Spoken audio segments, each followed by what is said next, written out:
Hello, and welcome back to Let's Play Planescape Torment with me, BringItDon. So off camera, I did a once around the Mortuary to see just how many zombies I'd have to talk to in an episode.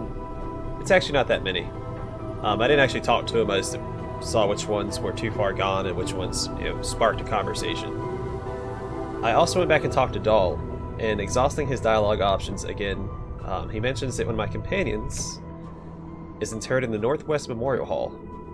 And I went back and checked my first recording, and it turns out I did read that the first time through, but I just glazed over it.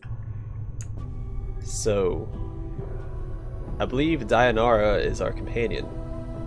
And upon further inspection, when you get closer, there's a ghost. So let's talk to Dayanara and see what she has to say. You see a strikingly beautiful ghost form before you. Her arms are crossed, and her eyes are closed. She has long flowing hair, and her gown seems stirred by some ethereal breeze. As you watch, she stirs slightly, and her eyes flicker. Wait? You! What is it that brings you here? Have you come to see firsthand the misery you have wrought? Perhaps in death I still hold some shred of use for you, my love. And she's voice acted, that's exciting.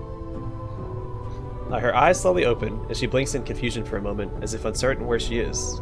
She looks around slowly, then sees you. Her tranquil face suddenly twists into a snarl. And then her voice drops to a hiss when she references us as my love. My love, do I... Yeah, who are you? Alright. The spirit makes a begging motion with her hands. How can it be that the thieves of the mind continue to steal my name from your memory? Do you not remember me, my love? The ghost stretches out her arms. Think. Her voice becomes desperate again. The name Dayanara must evoke some memory within you.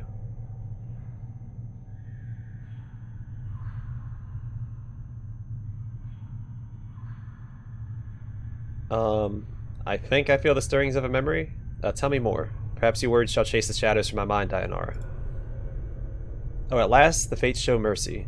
Even death cannot chase me from your mind, my love. Do you not see? Your memory shall return. Tell me how I can help you, and I shall. Do you know who I am? You are one both blessed and cursed, my love. And you are one who is never far from my thoughts and heart. Blessed and cursed? What do you mean? The nature of your curse should be apparent, my love. Look at you. She points at you. Death rejects you. Your memories have abandoned you. Do you not pause and wonder why?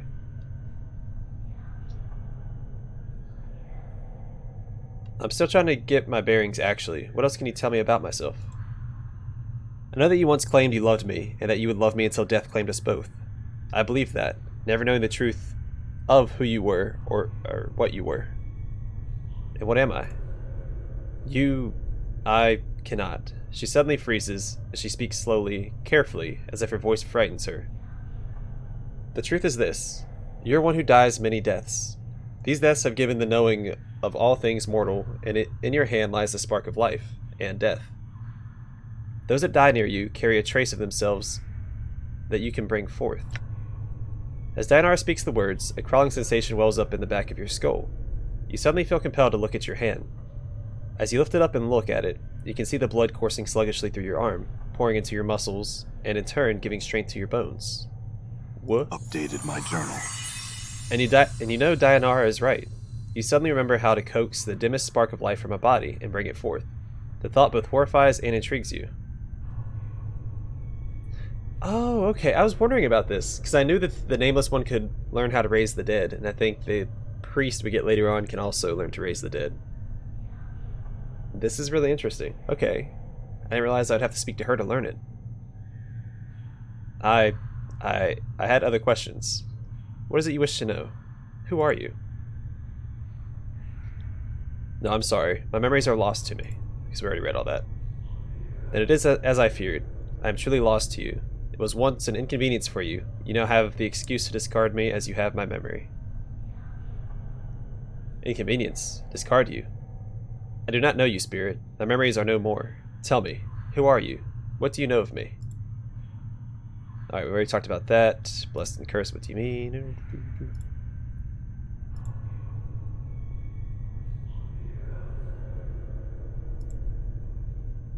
Alright, can you tell me where I am?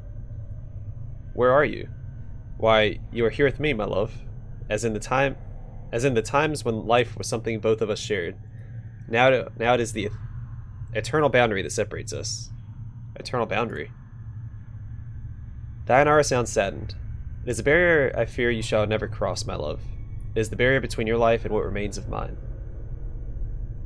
Okay, so she doesn't actually doesn't look like she has a lot more to say. Nothing now, Dayanara, though I shall return. Farewell. Hold a moment. I learned much when I traveled with you, my love, and what you have lost, I have retained. I have not divulged all that I know to you. My sight is clear, whilst you fumble in the darkness for a spark of thought. And what is it your sight sees that I do not? Time itself relaxes its hold as the chill of oblivion slowly claims us, my love. Glimpses of things yet to come swarm across my vision. I see you, my love. I see you as you are now, and... Dayanara grows quiet. What is it? What do you see? I see what lies ahead for you. It ripples through the plains, stemming outward from this point. Shall I speak of what I see? Yeah, tell me. First I require a promise. Promise you will return, that you will find some means to save me or join me.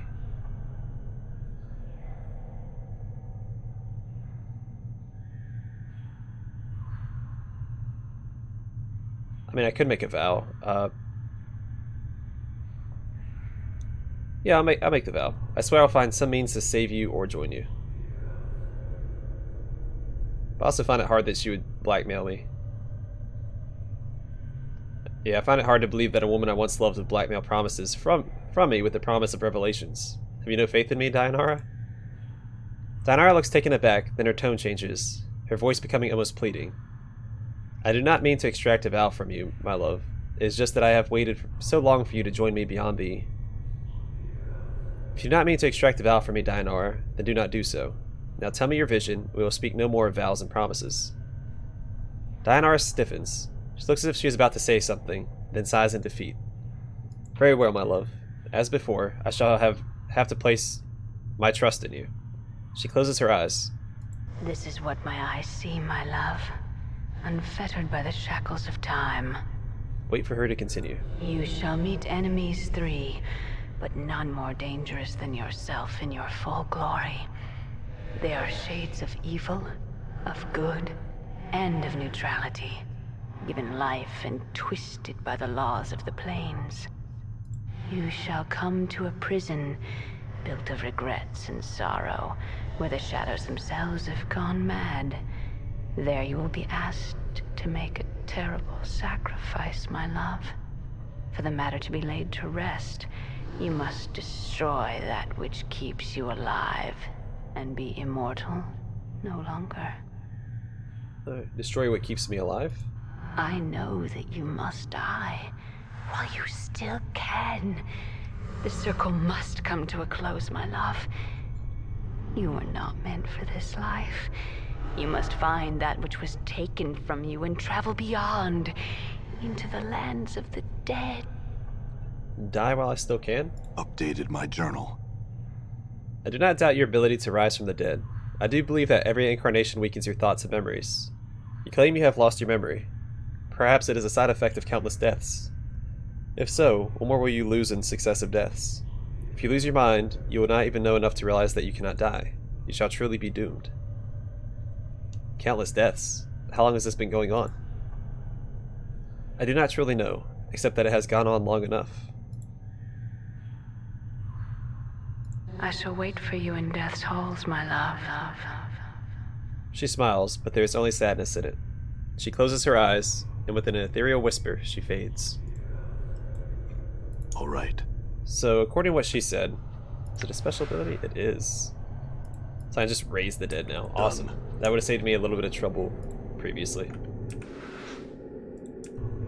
I think there's a zombie in here that we need to talk to. Zombie worker. You see a male corpse with the number 331 chiseled into his skull. His eyes and lips are stitched closed, and there is a gaping hole torn in his throat. He smells foul. Use story bones to tell. Well, what? The zombie is awkwardly getting his voice back, and he sounds alarmed. Who's there? Answer me. Wait, Zechariah.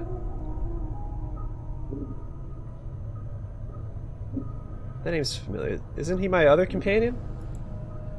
What, you? The zombie seems shocked, but gladdened by the lady's gaze. His tone takes on a sense of wonder. Aren't you dead, Cutter? Who are you? So it's hard to peel away this filthy shroud skin and see old Zechariah, the fool beneath. It is I, Cutter. Blessed be the powers. I thought never to see you again. But you've changed too, as far as my ears can tell. Have you been making poor choices again? Zechariah wheezes from his throat hole. Be you dead too? It is a long tale, but no, I'm not dead. Well, Cutter, I suppose being dead's not something one would doubt. Though how can you talk to me? Your voice is as clear as a knife. What are you doing here? I'm a stable hand in the most lifeless place of all, be it that I could pass beyond the eternal boundary and have a plane to call my home, but much of my soul was squandered, and now I am here. What's it like being a zombie? It's honest work. The stitching comes undone from Zechariah's mouth, and his lips peel back in what might be a smile. I care little for it. I have some questions. What led you to this state? His voice drops as if ashamed. It's a hard path following in your footsteps, Cutter, and many terrible things did I see.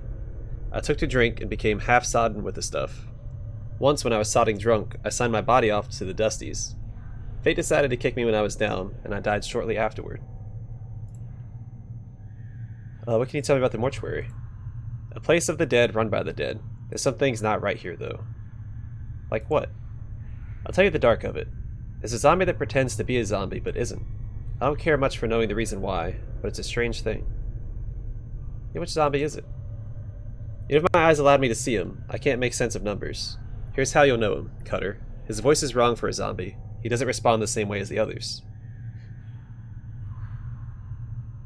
Anything else strange about the mortuary you've noticed? Another thing, that old Zechariah, the one that keeps the preparation room, doll. He saved you from cremation a score of times. You're lucky to have a friend in that one. What did Doll do to save me exactly? He just postponed your cremation until you popped up off the slab. Not certain why, really. Okay. What can you tell me about my previous life? Why? Have you forgotten yourself? In a manner of speaking, yes. Well, you were a strange one, always suspicious and watching for something. Reckon somebody like you had enough enemies in your lifetimes. And there's no denying that anybody who messed with you ended up in the black chapters of the Dead Book. Anything else? Any specifics? You could be darnably ruthless, too. Like when you made me sign that contract, or abandon that one muling chit on Avernus. We had a bailor of a time, as well. None of us ever even entertained the notion to jump ship on your watch, son. I see. What else? Anything you could tell me would help. At your core, you looked at what happened to you like taking territory in a war. Everything was like a battle to you, and you were the most ruthless bastard I ever near met. Naught else mattered except for solving that goal. Poor Dayanara, with her sobbing and pleading with you, didn't sway you none. The gift warning you about your strategies, and poor Zechariah just trying to hold on when we hit the plains. You were tough like you couldn't die, but we were only human. Now I guess we're all in the Dead Book, or in and out of it, so to speak. Dayanara. That feisty chit who would be a soldier swore she'd follow you to Baytorn back. And by the powers, she was so addled by the thought of you without her, she did just that. Cared little for me or the Gith, and a bare little it was. She was wild with heart and poison for you, she was. Proof she was barmy. I don't understand what the womenfolk saw in your scarred mug, but it set their blood a-boil. She was some rich scut from the clerk's ward, and you needed something from her, and the only price was that she came with you. What did I want from her? One of the darks I never did bring to light, Cutter. Perhaps you tell me. I don't know myself. Had other questions. There was other stuff I could ask.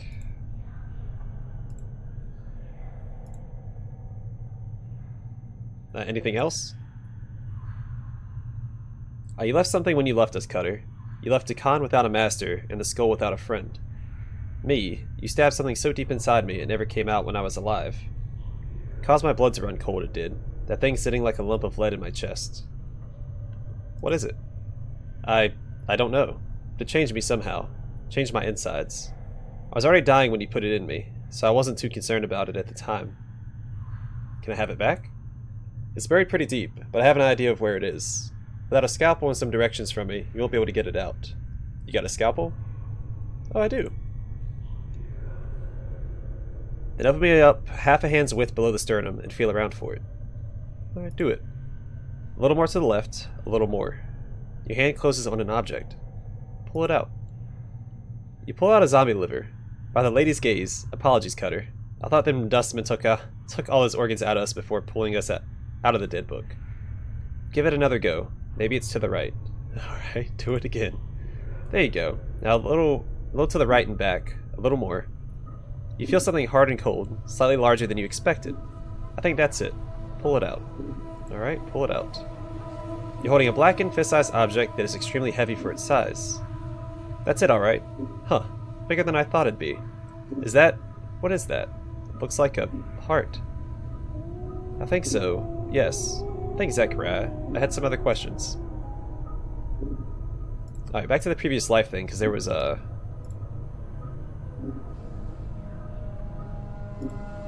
hold on. Previous life,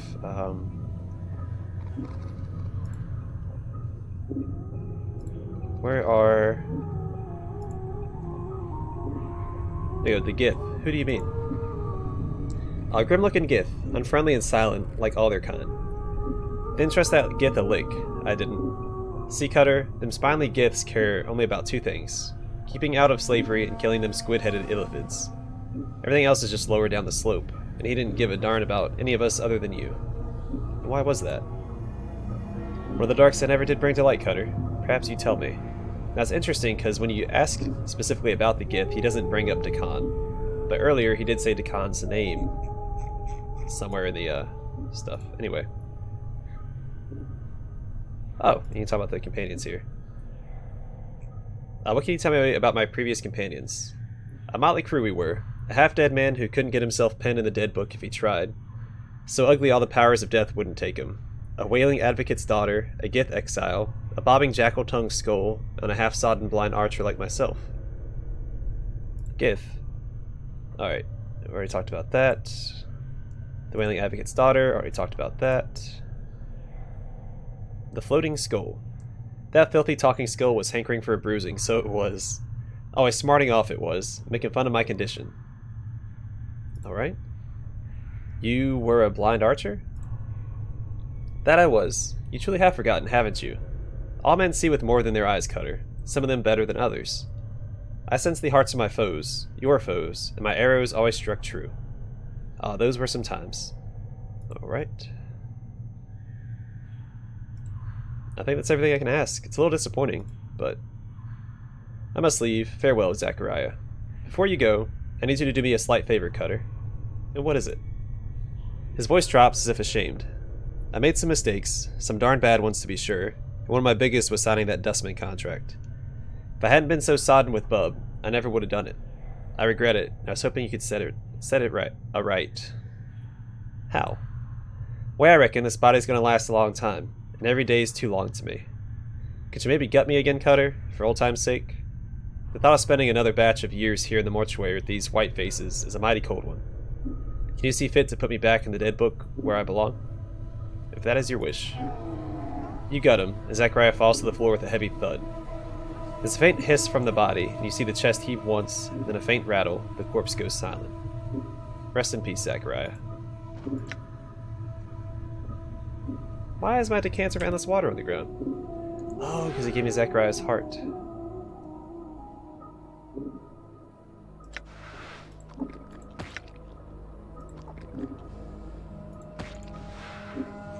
Is it permanent? Yeah, +1 to dexterity. I mean, I could give it to...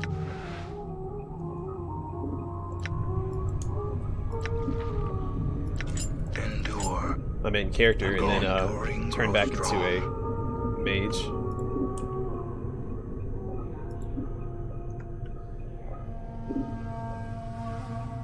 Take the tome from his hands. Alright.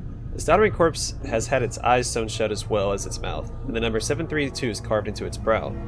The threadwork that keeps its ocular cavities sealed looks extremely old.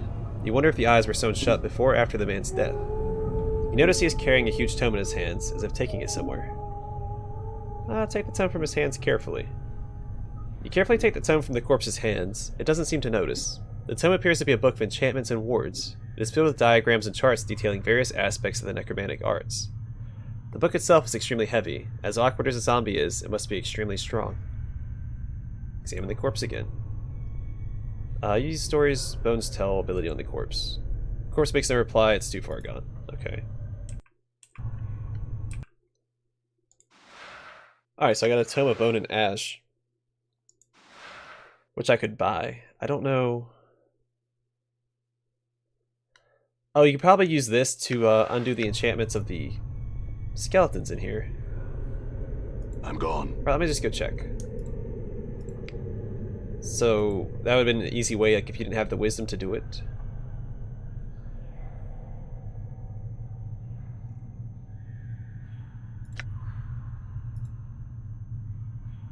Alright, he won't answer any questions.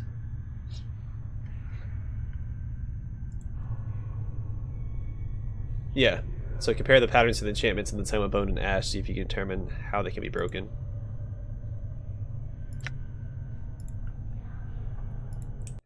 Nope, didn't mean to hit that. Alright. I'm not gonna waste time doing that. I got zombies to talk to. Now, I never did go up to the top floor and talk to zombies, so I'm gone. I don't know how many are up there to talk to. I think there's only 2 on this floor that are worth talking to. Yeah, that one's too far gone. I'm gone. Sorry, I'm a little sniffly this morning. I apologize. I think this one's too far gone. I think there's only like 1. Yeah, too far gone. Too far gone. Too far gone. I think there's 1 zombie in this room you can talk to. Oh, I can take the bandages from the zombie. This corpse is shuffling from slab to slab, bandaging the corpses lying there. The number 396 is carved into his left temple, and his lips are stitched closed. You notice the corpse is carrying a roll of bandages in its hand. The bandages look usable. Take the bandages. You stake your hand out and take the roll of bandages from the corpse's hand. The corpse doesn't even seem to notice. It continues going through the motions of bandaging the bodies. Alright, it's too far gone to talk to. Alright. Too far gone. Too far gone. Too far gone. I think this one you can talk to. Yep, alright. This walking corpse has the numbers 1094 carved into its forehead. Its mouth has been sewn tightly shut, and the chemical reek of fresh formaldehyde hangs in an overpowering cloud around it. Despite the pallid, sunken features and lifeless, milky eyes, it is clear this was once a handsome young man. Use your stories, bone. Oh, yeah, alright. The corpse shudders for a moment, and then stills, the spirit flowing into its abandoned mortal shell once more. Within seconds, a semblance of life seems to spring into the zombie's eyes, and it begins to gaze about with a look of curious puzzlement upon its face. The entire body now seems surrounded by a soft, golden aura. But to ask you a question. The spirit suddenly seems to take notice of you. He flashes a disarmingly friendly grin, popping all the stitches around its mouth loose with a sudden movement. Momentarily surprised, he touches his hands to his lips, shrugs, and nods an informal greeting. Where am I? Such an odd place. Do I know you? He coughs gently, rubbing at his stiffened throat. Your remains, at least, are in a mortuary. He mulls it over for a moment, then laughs. Yes, that would make sense, wouldn't it? Now do I know you?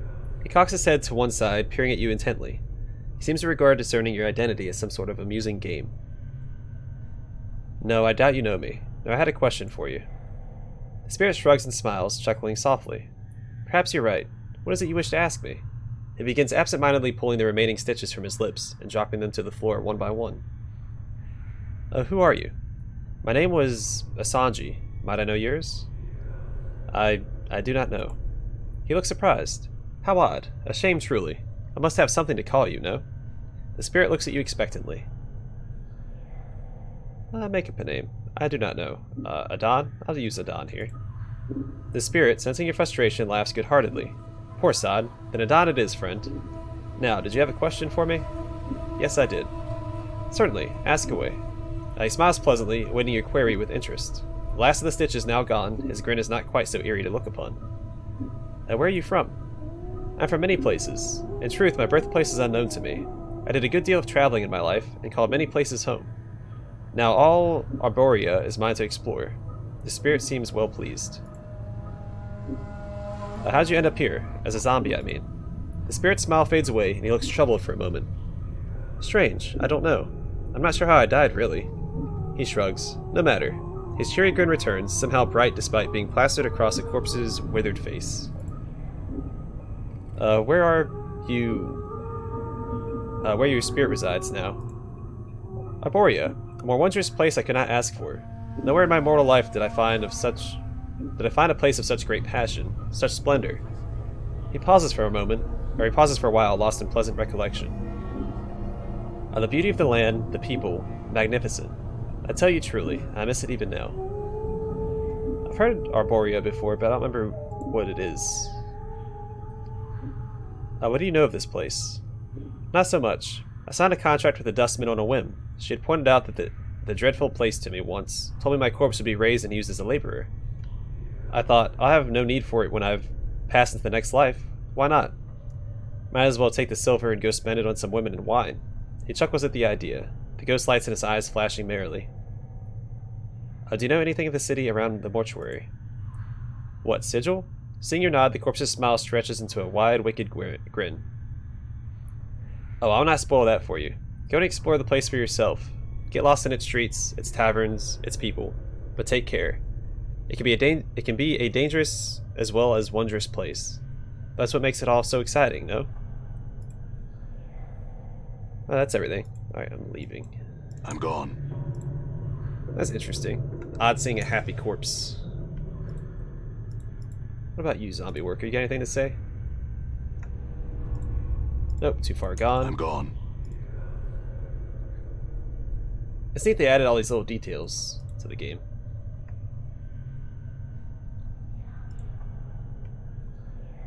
Okay, the eyes of this corpse are set close together, and the eyeballs themselves are slightly askew.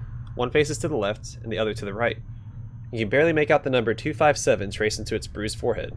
It looks like the corpse has taken several blows to the head, making the number difficult to read. Alright, the spirit blasts back into the body with such violence that, with a single great muscular contraction, the corpse is hurtling backwards. The body is on its feet again in an instant, dancing and thrashing about madly, waving its arms and popping its stitches. Flaps of loosened flesh flopping about as it prances to and fro, eyes goggling and rolling about in its head, giggling madly all the while. Okay, I have a question for you, spirit. The possessed corpse sings as it leaps and whirls about, the volume and pitch of its voice rising and falling in random patterns. You are the spirit. I, the living, answer my questions. You shall. The confused expression seems to please it. It hooks its bony fingers into its mouth and pulls it into a ghastly grin, laughing maniacally. I hate that word. And waggling its pasty white tongue. Very well, ask your questions. The spirit seems to become calm for a moment before exploding into a stream of mind-numbingly loud, babbled nonsense. The cacophony is almost maddening. It threatens to drive you to your knees, and as abruptly as it began, it stops. The corpse stands there, twitching quietly. I didn't quite catch that. Could you repeat it for me? The spirit seems to become... Okay, it's the same thing. I do not understand. I have a question, however. Again the spirit sings. Questions of the living shall the dead answer. Be. So it was. It is so. Shall so it be. You, my answer, what questions? The look on your face seems to please it wildly. It begins to cavort so madly that you wonder if the corpse can take the abuse. You can almost hear its bones creak and fracture, tendons snapping, as it spins and hurls itself about. You do not understand. I had a question for you. Alright, he's already done that. Same stuff. Okay. So we're not going to get anything out of this. I do not understand you. Very well.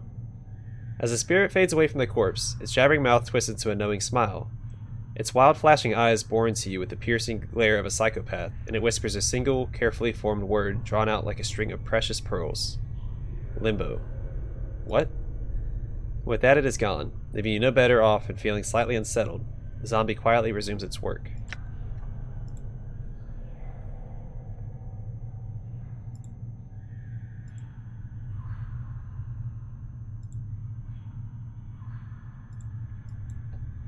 All right.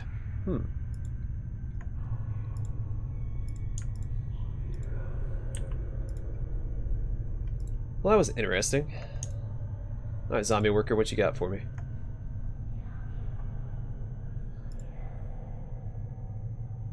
Okay. Shambling corpse gazes at you with vacant eyes. The number 821 is carved into its forehead, and his lips have been stitched closed.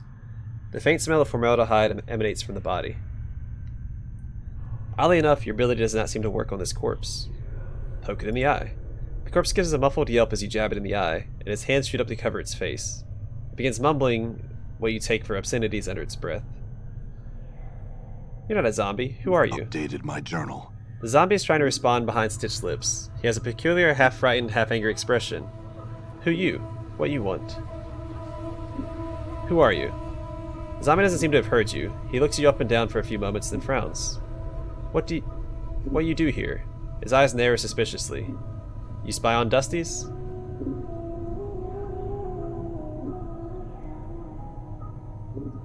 Why don't you tell me what you're doing here before I call the guards? There must be something in your eye that makes the zombie's expression crumble.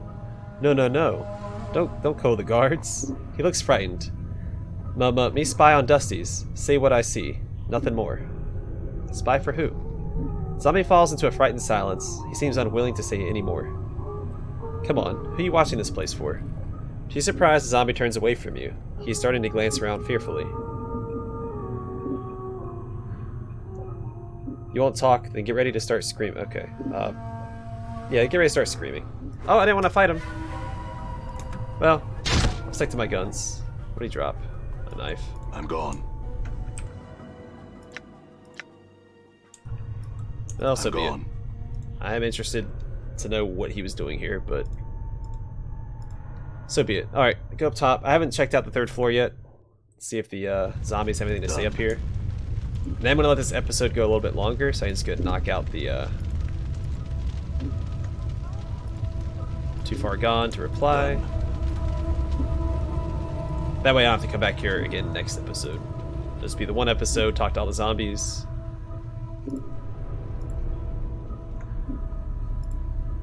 Okay. The number 1146 is carved into the forehead of this walking corpse. Its lips are sewn together with a coarse black thread. The entire body is covered in horrible scars, worse even than your own, as if its owner had been burned to death. Its nose, ears, and several digits are missing, presumably charred away in some long-ago conflagration. As you block its path to get its attention, it stops and gazes at you with vacant eyes. The odors of fuming sulfur, cooked hair, and scorched blood assault your senses as the spirit returns to its one-time home.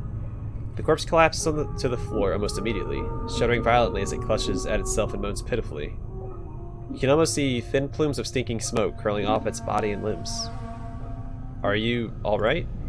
The spirit opens one eye, the orb's whiteness stark against the gray, puckered flesh that surrounds it. It slowly turns its head so as to peer up at you, the blasted and scarified flesh of its face and neck pulling taut over the bone. It finally croaks from its ruined throat. No, I ain't, you pike in Addlecove. Is there something I can do to aid you? Herg? The spirit begins to laugh but stops abruptly, spasms wildly, and vomits up a stream of embalming fluid and black putrescence. Racked with pain, the spirit begins to hack and cough, occasionally pausing to spit yellowish fluid and loose stitches from between its ruined lips. Wait patiently for the fit to end. The spirit's horrible coughing finally settles down. No, Burke, you can't. Unless you're gonna dance on into Baitor and rescues me. I've hit the blinds. Time for my penance. The spirit closes its eyes and rests its head back on the floor. Another question. What could you possibly want from me now, Burke? The spirit still occasionally writhes about, patting at itself as if trying to extinguish various small fires on its body. Who are you? None of your business. Leaves me be. Okay. Where are you from? For the love of the powers, who cares? From Sigil, you piker. How'd you end up here? As a zombie, I mean. How do you thanks? Clueless? The spirit's outburst sends him into a short fit of jerking, painful coughs. I've signed the meat away for a bit of jink. Pike and dusters. And right then, can you believes it? Some barmy wizard decides to blast the hive into flaming oblivion, with me stuck right in the middle. The spirit mumbles evilly for a bit. Mumbles evilly for a bit, steaming fluid bubbling out from the corners of his jagged slit of a mouth. A wizard burned down the hive? Yeah, the hive. The worstest part of Sigil. Never seen so much fire in all's me life. I ran this way and that, trying to get away, but everything was just bursting into flame. Buildings, streets, folks and their kids, and that thrice-blasted wizard just laughing all the time. I turned a corner and thought I got away for a bit, but the next thing I know, me pikin's head on fire. Me pikin' head's on fire. It pretty much went downhills from there. The spirit's open eyes shines with a malevolent light. Who is this wizard? Don't know. I was pretty well and cooked before anyone stopped him, if someone ever did. I think I remember some people's chasing after him at the start of it all's, shouting his name, Ignis, I'm thinking it was. Ignis, or something like that. I sure hope that piker's in a worse hole than me. Where are you? Where your spirit resides now? Where do you think, you leather-headed basher? Bator, in that stinking dunghole they call Phlegethos. Burn, burn, burn. That's all I do. I burned to death in life, and now I's burning in death. Arg. The corpse gnashes his teeth in fury. The irony's just sickening. When I gets out of here, I's gonna toss so many sods into this darn hole. And he starts laughing. Why would you wish to inflict your fate upon others? Revenge, you addle cove. I's gonna get them all those that cross me. Especially that wizard. I's gonna tear off his wee bits and shoves them down his throat. Then I'll throw him in this stinking hole, wee bits and all. Him and a few more for good measure too. You're a vicious, petty little man. Your fate seems well deserved. The spirit makes a wet, snarling noise, its cracked, blackened lips pulling away from crooked yellow teeth. Just you waits till I gets out of this pit. I'm coming for you first, Burke. You do that. I'm not one to fear the likes of you. The spirit manages a weak, guttural growl and spits at you. The foul stuff lands several inches short of your feet. Exhausted, the thing slumps back to the floor, and life begins to fade from the corpse once more.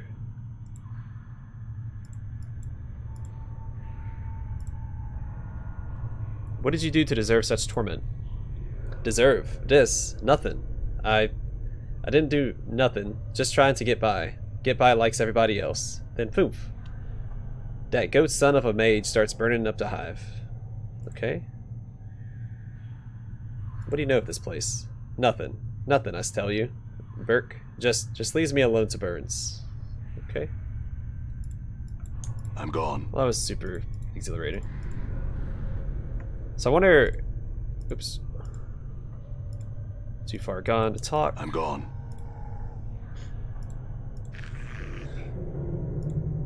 Too far gone to talk. All right. I'm gonna assume that most of them are too far gone to talk in here.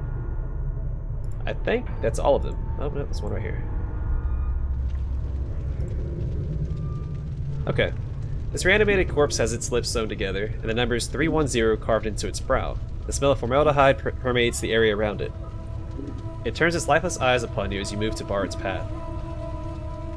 For a moment you think this corpse is simply too far gone to reply, but suddenly you recognize true misery etched into its features, and feel behind it a sense of despair so profound that the spirit must have returned to its shell of old.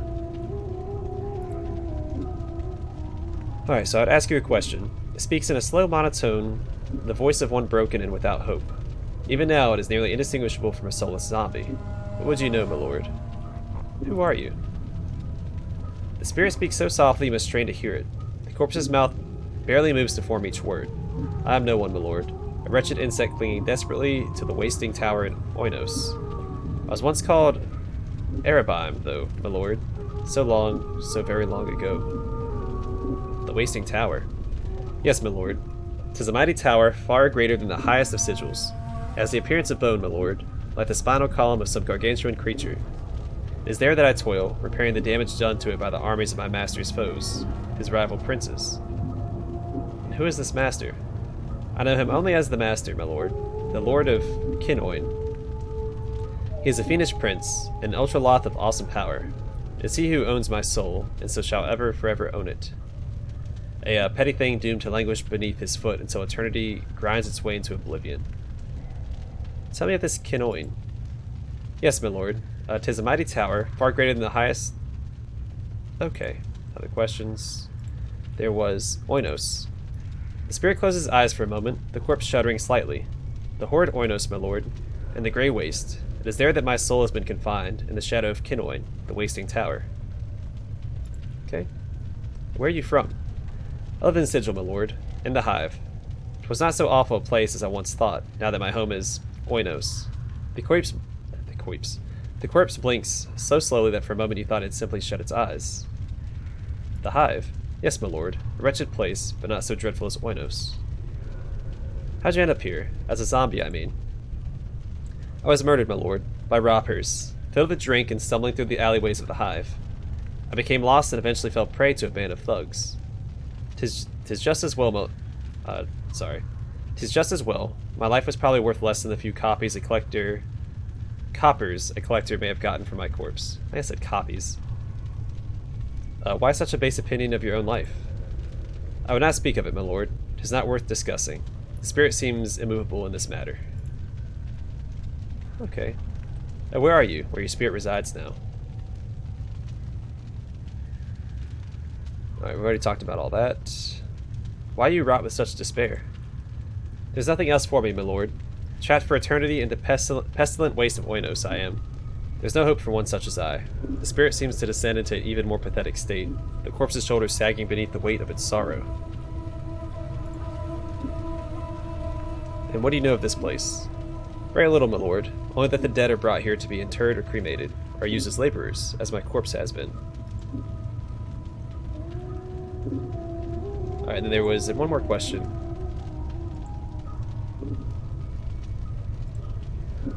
A collector? Yes, my lord, a collector. Those who gather the dead of Sigil and haul them to the mortuary, where we stand now, for a petty fee. The spirit takes a moment to look at its surroundings, then sighs softly. And what do you know of this mortuary? Very little, my lord. Only that the dead are brought here to be interred or cremated, or used as laborers, as my corpse has been. Okay. Done. Pretty sure this is the last zombie to talk to, and he's too far gone. Alright. Well, in that case, we can leave. And the episode has gone on long enough. I am interested. If I recruit Ignis and I go talk to the guy that got burned, I wonder what will happen. All right. Regardless, I'm going to call the episode here, and the next one I'm going to head back to the lower ward off camera. We still have some people to talk to there, and that's what we'll pick up next time. So thanks for watching, and hope to see y'all in the next episode.